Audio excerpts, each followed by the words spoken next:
वो चैंपियंस स्वागत है आप सभी का एक बार पुनः आपके अपने यूट्यूब चैनल तेजस क्लासेज में।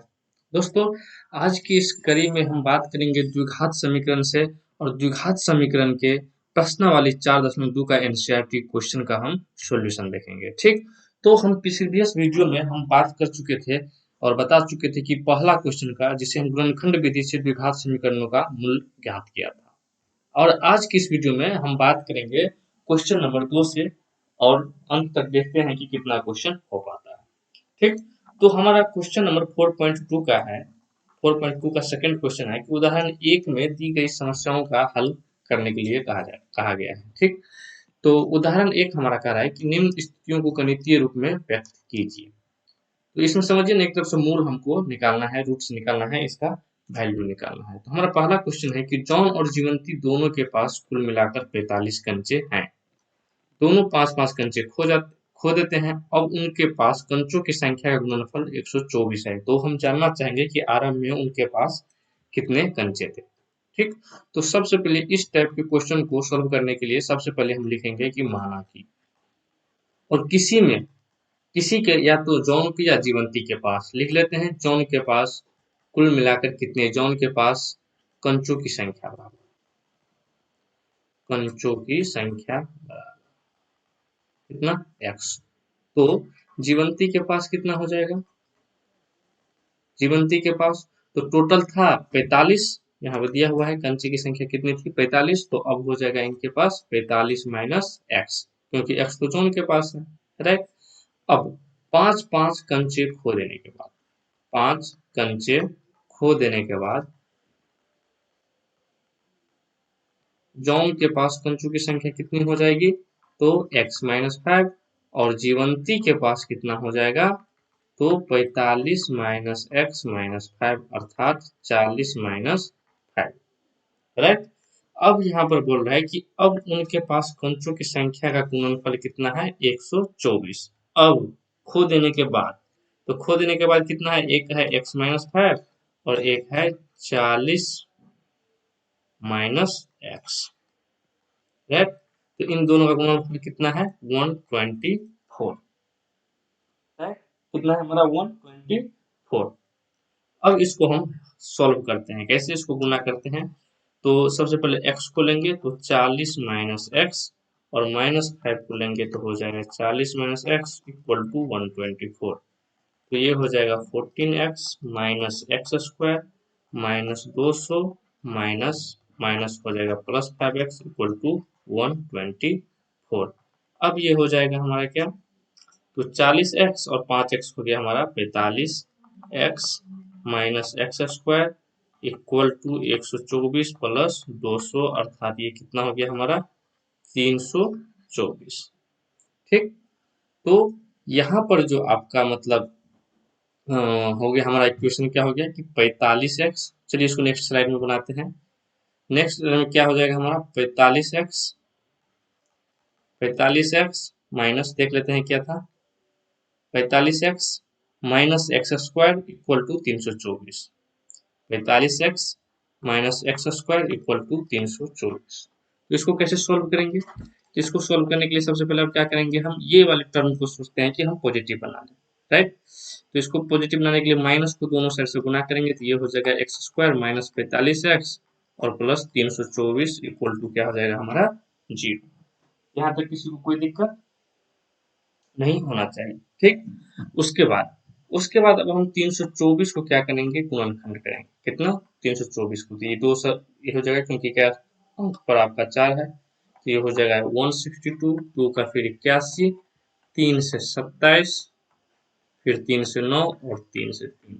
और देखिए यहाँ पर माइनस है ना, बीच वाला माइनस है, और सभी जगह देखिए यहाँ पर भी प्लस है और यहाँ पर भी प्लस है। तो यहाँ पर अगर बीच में माइनस रहे तो कोशिश, तो हमें क्या करना है, हमको जोड़ के 45 पुराना है, साइन तो वही रहेगा निगेटिव वाला, ठीक। तो उन्हीं को जोड़ के हमें कितना पुराना है, 45 पुराना है। तो चलिए हम शुरू करते हैं जोड़ना, कैसे कैसे करते हैं। 2 2 4 या 12, और कितना हो गया 12, 3 3 3 होती है 27, 12 ये नहीं हुआ। 2 2 4 12 36, 36 गुणे 9 कितना हो जाएगा हमारा 9 54, कितना हो जाएगा, 9 छक्के 54 का 4 हाथ मरा 5, 29 27 और 5 32, 324 और 36 प्लस 9 भी हो जाता है कितना, 54। 36 में कितना हो जाएगा, 45, राइट। तो हमें ये मिल गया। तो यहाँ पर हम लिखेंगे एक्स स्क्वायर, कितना लिखेंगे, -36x -9x plus 324 equal to 0। यहाँ से हम x कॉमन लेंगे, x कॉमन लेंगे तो हो जाएगा -36 और -9 कॉमन लेंगे तो यहाँ पर हो जाएगा x -36 इक्वल टू 0। तो ये हो जाएगा x -9 इंटू एक्स -36। तो अब यहाँ पर क्या हो जाएगा, या तो x बराबर 9 हो जाएगा या तो x बराबर क्या हो जाएगा, 36। ठीक, लेकिन अब हमें यहाँ पर इसका आंसर के फाइंड आउट करने के लिए सबसे पहले हमें देखना पड़ेगा कि उनके पास कंचों की संख्या कितना था। तो 45 था, ठीक। तो हमें जो आया है इसमें 45, तो देखिए एक का 9 है और एक है 36, मतलब ये जो हमारा 36 9 45 हो गया, ठीक। लेकिन ये जो हमारे पास आया था वो क्या था कि टोटल कुल जो है सो मेरे पास आ गया। तो यहाँ पर कंचों की संख्या कितना हो गया, एक के पास हो जाएगा 36 और एक के पास हो जाएगा 9 और 36 और क्या है 36। अब जो इसमें दूसरे कौन से में पांच पांच कंचे खो जाने के बाद उनके कंचों की संख्या 124 है। तो हम जानना चाहेंगे कि प्रारंभ में कितने कंचे थे, राइट। तो इनको देखिए, पांच पांच कंचा खो देने के बाद मतलब 36 में से अगर 5 खो देते हैं, एक मिनट, 36 में से अगर 5 खो देते हैं तो कितना हो जाएगा हमारे पास 31, और 9 में से 5 खोल देते हैं तो कितना हो जाएगा 4, इन दोनों का गुणनफल कितना हुआ 124 हो गया। देखिए यहाँ पर भी हमारा 124 हो गया, मतलब इसका जो आंसर हो जाएगा क्या हो जाएगा हमारा 36 और 9 हो जाएगा, राइट। यहाँ तक किसी को कोई दिक्कत नहीं हुआ होगा। चलिए अब हम उदाहरण 2 का ही, उदाहरण 1 का सेकेंड क्वेश्चन की तरफ चलते हैं। तो सेकेंड क्वेश्चन है हमारा कि एक कुटीर उद्योग एक दिन में कुछ खिलौने निर्मित करता है। प्रत्येक खिलौने का मूल्य 55 में से एक दिन में निर्माण किए गए खिलौने की संख्या को घटाने के प्राप्त संख्या के बराबर है। किसी एक दिन कुल निर्माण लागत कितना थी, 750 थी। तो हमें उस दिन के निर्माण किए गए खिलौने की संख्या ज्ञात करना है। तो सबसे पहले हम मान लेते हैं कि खिलौने की संख्या कितना था, खिलौना का संख्या कितना था उस दिन, जो है खिलौना का जो संख्या जो निर्मित होता है वो कितना था, x। तो एक प्रत्येक एक यहाँ पे है ना निर्मित प्रत्येक खिलौना का मूल्य, तो प्रत्येक खिलौना का मूल्य क्या हो जाएगा, प्रत्येक खिलौने का मूल्य, प्रत्येक खिलौने का मूल्य इक्वल टू क्या हो जाएगा। अब देखते हैं हमारा क्या कह रहा है। तो 55 में से, ओके 55 में से एक दिन में निर्माण किए गए खिलौने की संख्या, एक दिन में निर्माण संख्या कितना है हमारा x, तो इसमें से x घटा देंगे, ठीक।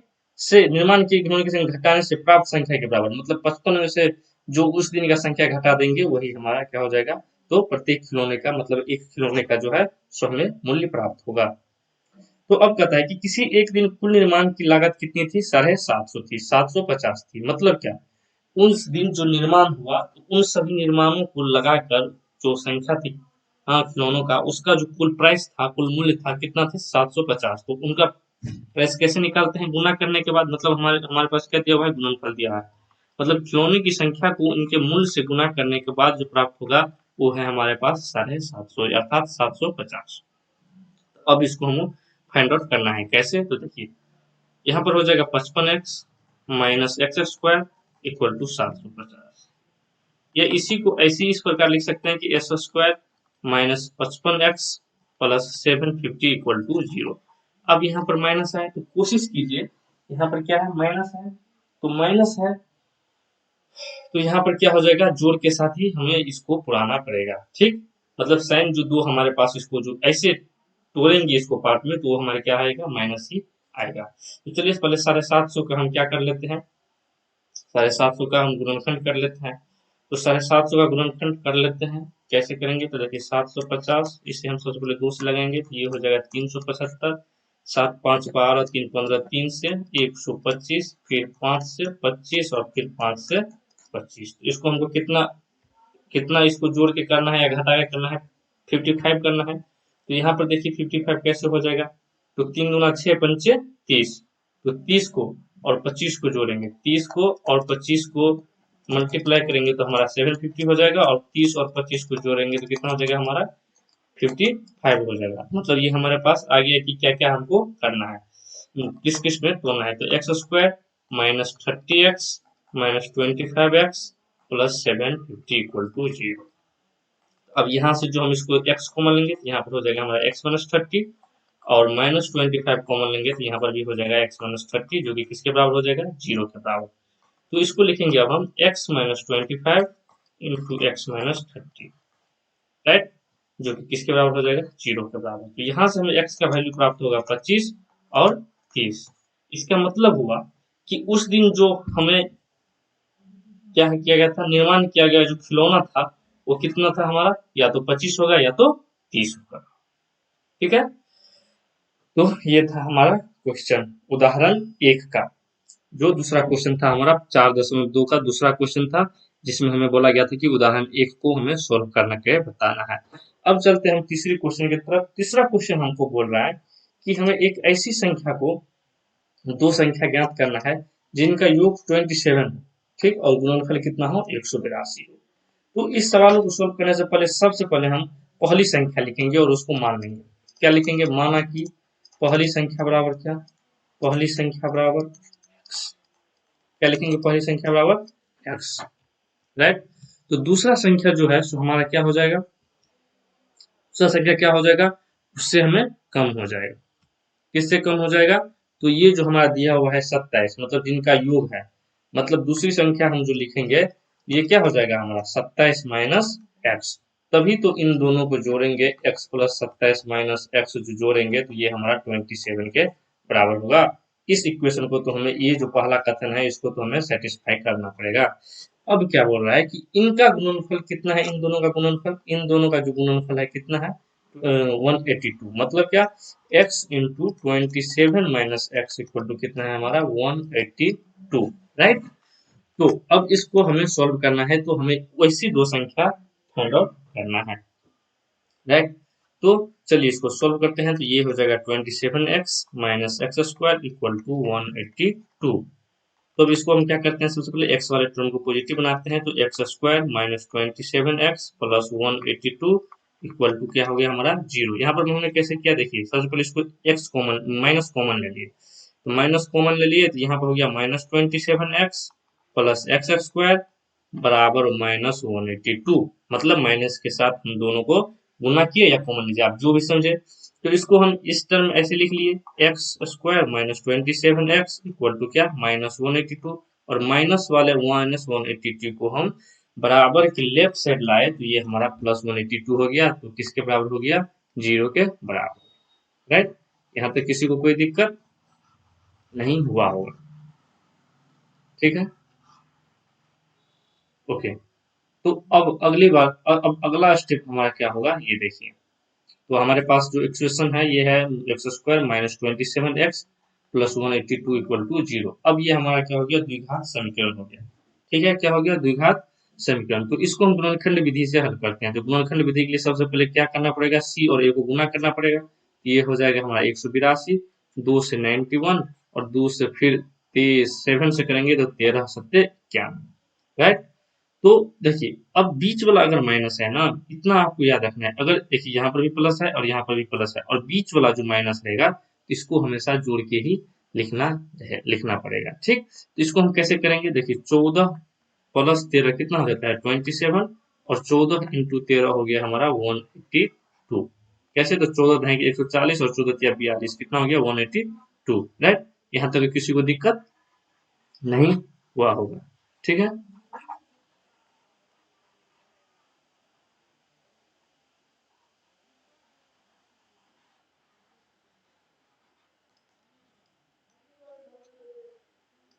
ओके, उसके बाद हम क्या लिखेंगे, x square minus 13x minus 14x plus 182 equal to 0। यहाँ पर x कॉमन लेंगे तो ये हो जाएगा हमारा x माइनस 13 माइनस 14 कॉमन लेंगे तो ये हो जाएगा हमारा x प्लस 13 इक्वल टू 0। यहाँ माइनस होगा तो ये तो माइनस माइनस प्लस होगा। उसके बाद ये हो जाएगा हमारा x minus 14 into x minus 13 equal to 0। अब यहाँ पर या तो हमें इसके बराबर 0 होगा या तो इसके बराबर 0। अगर इसके बराबर 0 होता है तो हमें x बराबर कितना प्राप्त हो जाता है 14, और इसके बराबर अगर 0 होता है तो x बराबर हो जाएगा 13। अब कोई पूछेगा कि ये दोनों 0 क्यों होगा, तो भाई साहब हम जानते हैं कि किसी भी संख्या का जो प्रोडक्ट होता है, किसी भी कितनी भी संख्या हो उनका प्रोडक्ट अगर 0 होने के लिए किसी न किसी एक नंबर को 0 होना पड़ेगा।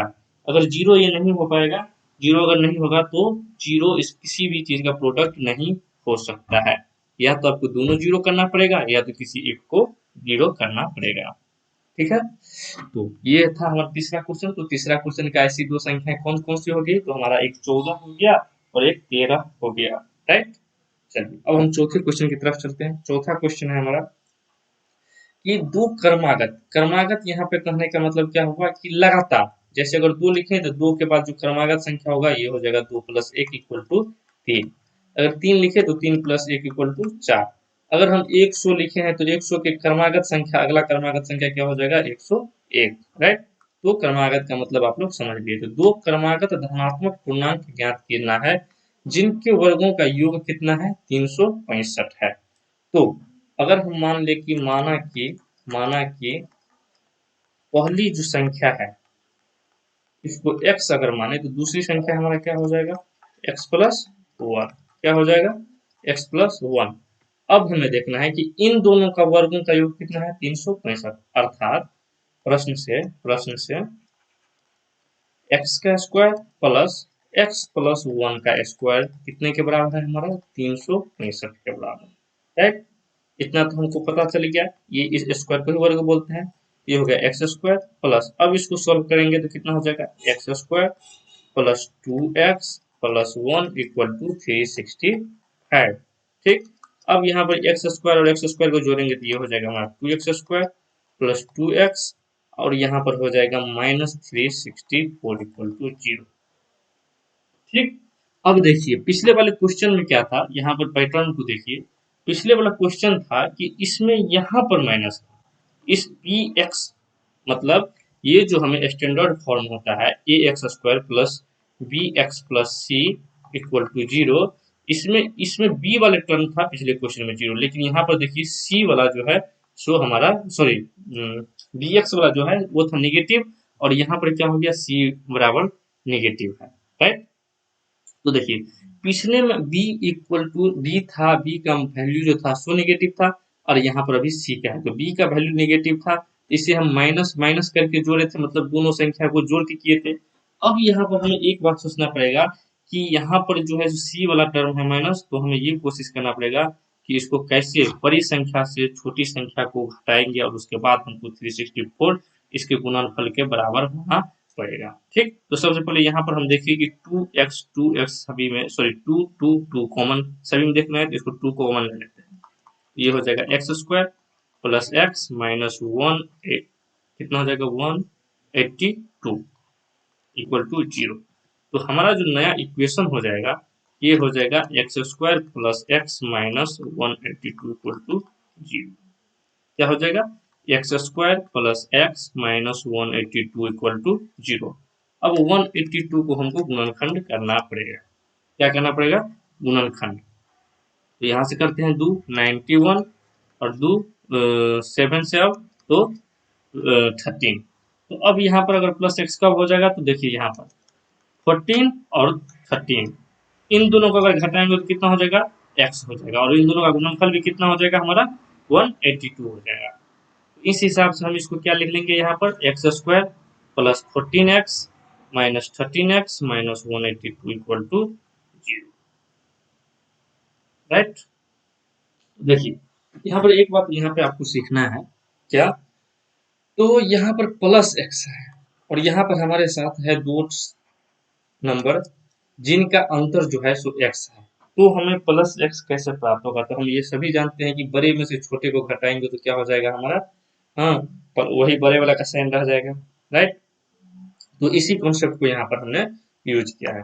अब यहाँ पर x कॉमन लेंगे तो x + 14 और -13 को कॉमन लेंगे तो यहाँ पर भी हो जाएगा x + 14 = 0। तो यहाँ पर हो जाएगा x - 13 × x + 14 = 0। तो अब यहाँ पर एक बात समझ में आई, या तो ये वाला टर्म जीरो होगा या तो ये वाला टर्म जीरो होगा, है कि नहीं।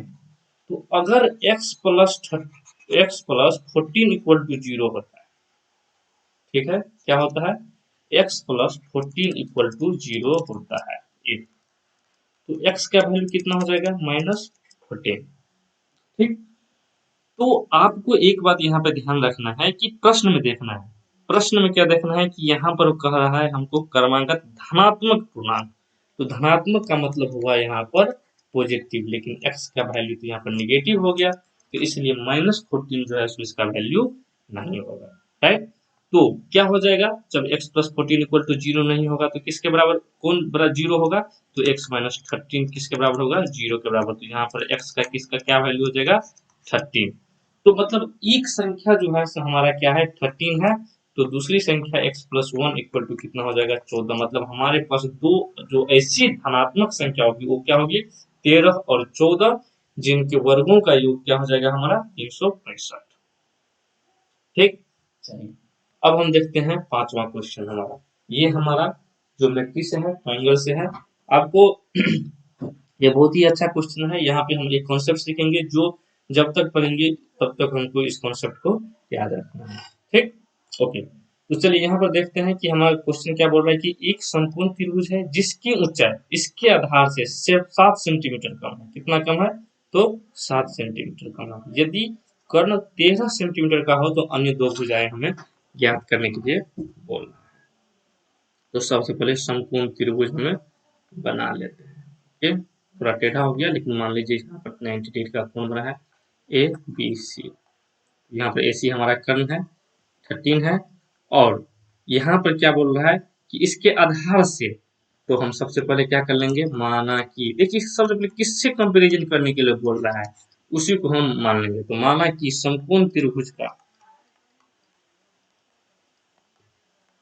समकोण त्रिभुज का आधार क्या मान लिए, x, तो इसकी ऊंचाई कितनी हुई,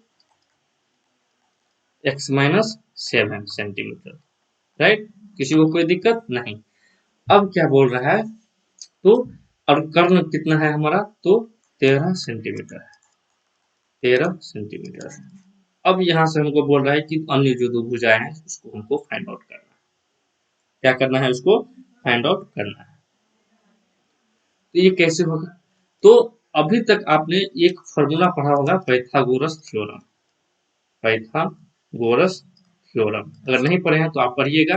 पाइथागोरस थ्योरम क्या बोलता है कि अगर कर्ण का स्क्वायर जो होता है क्या होता है, ऊंचाई का स्क्वायर और बेस का स्क्वायर मतलब आधार का स्क्वायर के वर्ग के योग के बराबर होता है। मतलब अगर कर्ण को h से डिनोट करेंगे तो h स्क्वायर बराबर क्या हो जाएगा, पी स्क्वायर प्लस, अगर मान लीजिए कर्ण क्या हो गया हमारा, कर्ण को अगर हम c मानते हैं, ये हो जाएगा सी स्क्वायर बराबर क्या हो जाएगा, a square plus b square, right. तो यहाँ पर देखिए सबसे पहले हमारे पास कर्ण क्या है, कर्ण कितना है, ये हो गया हमारा आधार, आधार का स्क्वायर प्लस, यहाँ पर कर्ण का स्क्वायर है हमारा 13 का स्क्वायर हो जाएगा, और यहाँ पर हो जाएगा ऊंचाई जो है सो हमारा x-7 का स्क्वायर प्लस x का स्क्वायर, राइट। इतना तो आप, ये आपको फॉर्मूला से है, ये समकोण त्रिभुज का एक प्रॉपर्टी होता है जिसे दिया था पाइथागोरस साहब ने, पाइथागोरस महान गणितज्ञ थे, जिसे दिया था पाइथागोरस ने। तो पाइथागोरस ने कहा था कि जो समकोण त्रिभुज का कर्ण होता है उसका जो वर्ग है वो रेस्ट जो दो भुजाएं होती है जिसे हम आधार और ऊंचाई बोलते हैं उनके योगफल के बराबर होता है, ठीक है।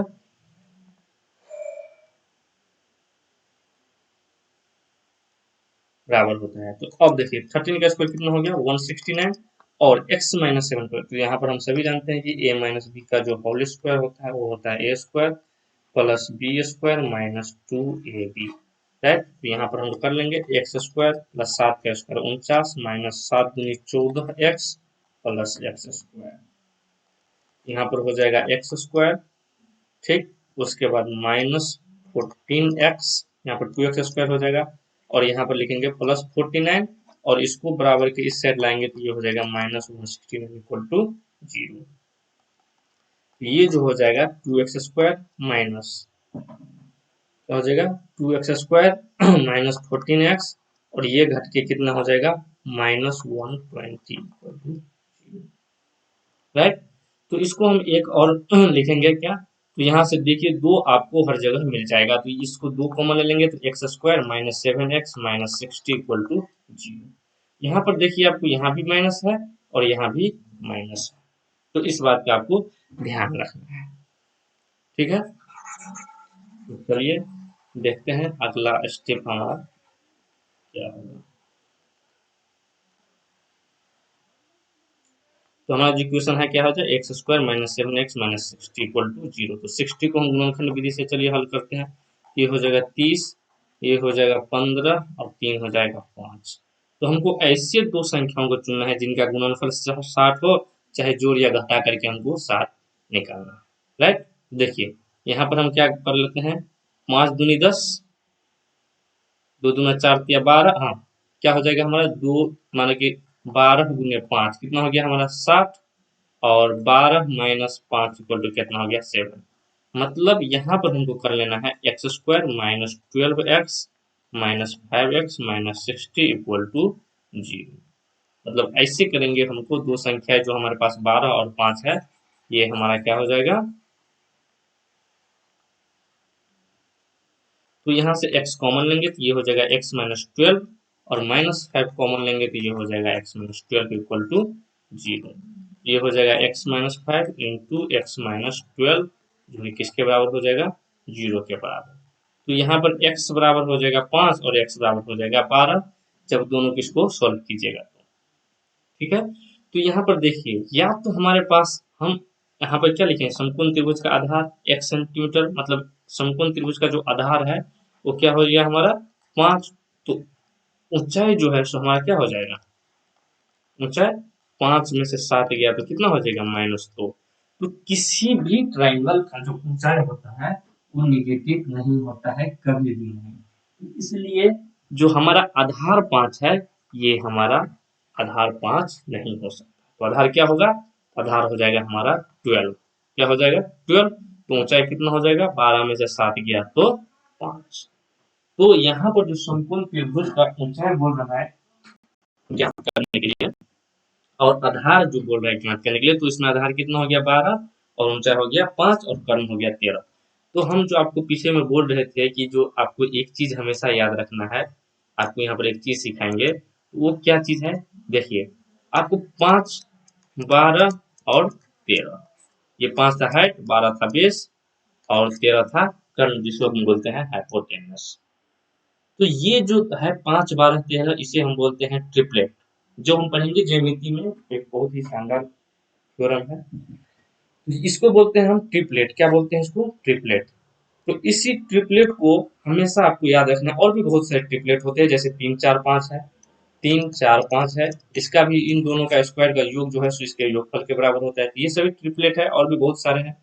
हाँ तो कम से कम आपको जब 10वीं में आप पढ़ाई करें तो बस ये दोनों ट्रिपलेट को हमेशा आपको याद रखना है। ये आपको बहुत बहुत क्षेत्रमिति में भी आपको बहुत सारा काम आएगा, बहुत सारे जैसे है ना जो भी हमारे क्षेत्र है हर चैप्टर में लगभग आपको ये ट्रिपलेट याद, इसको याद करना पड़ेगा, इसके गुजरना पड़ेगा, ठीक।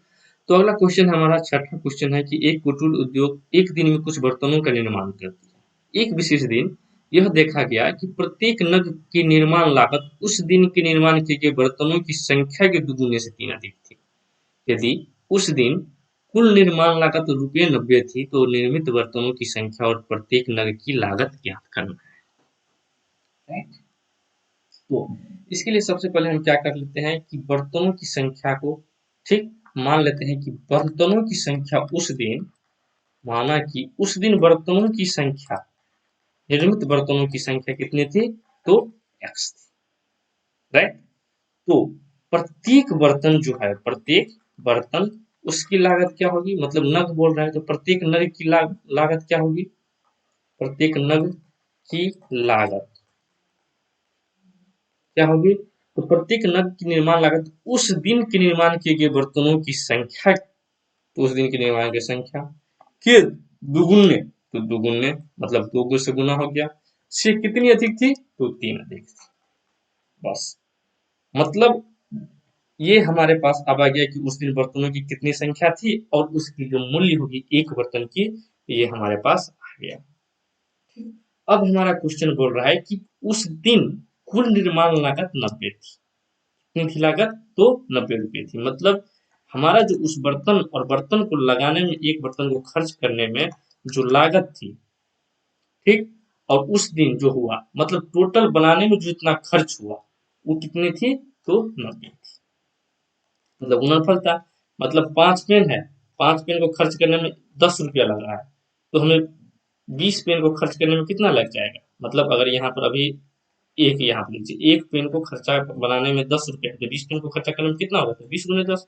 तो यही कॉन्सेप्ट यहाँ पर हमने यूज किया है। तो चलिए इसको सोल्व करते हैं। तो ये हो जाएगा 2x² plus 3x minus 90 equal to 0। अब यहाँ पर माइनस 90 है, ठीक, तो 90 हमें करना पड़ेगा, तो 45, उसके बाद 3 से 15 और 3 से फिर तो 5। यहाँ पर माइनस है, तो हमें किसी ने हमको ऐसे टर्म से करना है कि गुणनफल जो है माइनस 90 हो और इन दोनों का योग जो या अंतर हो, ये हमारा 3 आना चाहिए। यहाँ पर एक चीज आपको ध्यान देना है, यहाँ पर हमने गलत बताया है, ठीक, यहाँ पर 90 नहीं होगा, यहाँ पर हो जाएगा 180। क्यों? क्योंकि हमको ये और इसको गुना करना पड़ेगा। तो 2 इंटू 90 कितना हो गया हमारा? 180। तो 180 को जब करेंगे तो ये हो जाएगा 90, 45, 3 से 15 और 3 से 5। मतलब हमारे पास हो गया क्या? 2 इंटू 4 दिया 12 दिया 36 पंचे 180। अब इसमें हमको सिलेक्ट करना है, जो कौन से ऐसे दो संख्याओं को लेना है जिनका जो डिफरेंस है वो 3 के बराबर हो जाए और गुणनफल जो है 90 के बराबर हो जाए, राइट। यहाँ पे देखिए 2 दूनी 4 दिया 12, ओके, और 15। तो 12 और 15 जो हमारे पास ऐसा है जिसे गुना करेंगे तो ये हो जाएगा हमारा 180, और 12 में से अगर 15 को घटाएंगे तो ये हो जाएगा हमारा 3। तो ठीक है, तो यहाँ पर चलिए देखते हैं। 2x² plus 15x minus 12x minus 90 equal to 0, right. यहाँ पर चलिए यहाँ पर कुछ चेंज कर लेते हैं। यहाँ पर हो जाएगा 2x² minus 12x plus 15x, जिसे हमको क्या करना है? सॉल्यूशन करने में हमको सुविधा होगा। यहाँ पर 2x कॉमन लेंगे तो यहाँ पर हो जाएगा x माइनस 6 प्लस 15 कॉमन लेंगे तो यहाँ पर हो जाएगा x माइनस 6 इक्वल टू 0। तो 2x plus 15 into x minus 6 equal to 0। यहाँ पर देखिए, यहाँ पर दो कंडीशन हो गया हमारा, या तो 2x प्लस 15 इक्वल टू 0 हो, राइट। अगर 2x प्लस 15 इक्वल टू 0 होता है तो x इक्वल टू माइनस 15/2। मतलब माइनस 15/2 तो कभी भी जो हम बर्तनों की संख्या जो बनाएंगे वो नेगेटिव नहीं हो सकता है। हो सकता है क्या? नेगेटिव नहीं हो सकता। मतलब ये वाला जो वैल्यू है सो आपका नहीं हुआ। तो x माइनस 6, ठीक। तो अगर x माइनस 6 इक्वल टू 0 होता है तो x इक्वल टू कितना हो गया? 6। मतलब उस दिन जो हम बर्तन बनाए हैं सो कितनी थी? 6। तो उस दिन जो लागत होगा हमारे पास, क्या होगा? लागत, वो क्या हो जाएगा? लागत हो जाएगा 2 इंटू 6 प्लस 3, अर्थात 6 दूना 12 प्लस 3 इक्वल टू 15, ठीक। तभी तो इन दोनों का गुणनफल 90 हो जाएगा। मतलब उस दिन जो हम बनाए तो कितना हमारे पास लागत लग गई? तो 90 रुपये। तो यही था हमारा 6 नंबर का क्वेश्चन, राइट। तो यहाँ तक हम देख चुके हैं कि हमारा 4.2 जो चैप्टर है ये हमारा लास्ट हो गया, जिसमें हम पूरे 6 क्वेश्चन को देख लिए हैं, ठीक। इसे हम दो प्रकार की वीडियो, सॉरी, दो वीडियो में बनाए थे, जो आप हमारे डिस्क्रिप्शन में भी देख सकते हैं, उसका लिंक दिया हुआ है और आई बटन में भी दिया हुआ है। तो चलिए मिलते हैं अगली नई वीडियो में, अगली नई चैप्टर के साथ। तब तक के लिए बाय बाय और see you next time. Okay, bye bye.